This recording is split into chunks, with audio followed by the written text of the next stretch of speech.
I'm not a high school teacher anymore, but if I was, on the very first week of school, I'd put a bunch of colors on the desks in front of my students, and I would put a picture of the most beautiful multicolored sunset up on the board, and I would say, this is a competition.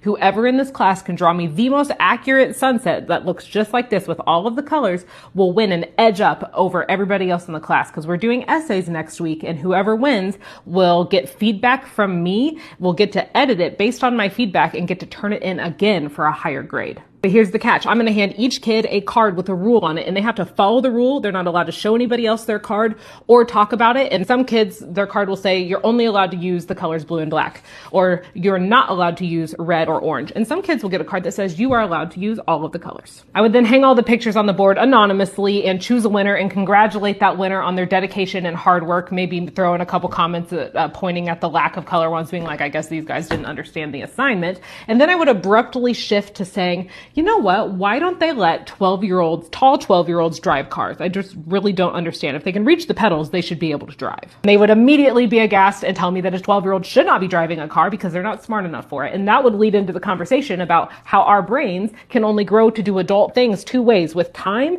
and with working out. Just like in a gym where you pump up your muscles, and you know how you work out your brain? By learning. I would then hold up a red marker and say, if you were allowed to use red on this competition, congratulations. That means that you grew up to be an adult who has a big, rich vocabulary because you read a lot of books, because, you know, we aren't all born knowing what the word precipitous means. And when you went to interview for a job, you were able to use your big vocabulary to convince the employer to hire you over everybody else. You got to use yellow. That means your adult brain is really good at creativity because you worked out using art and music and writing. And when your spouse got sick and all of your medical bills were piling up, you were able to use your creativity to come up with fundraiser ideas to pay off those medical bills. Oranges use their persuasion to talk their landlords into not raising their rent. Greens have problem solving, and so on. So imagine if you had all of them. And there will be people when you're an adult walking around with all of these colors because they spent their years growing their brain. Because remember, the only way we can grow our brains is with time and with working them out by learning. So every time you are using AI to complete an assignment that is meant to help grow your brain, to prepare you to get a leg up when you're an adult,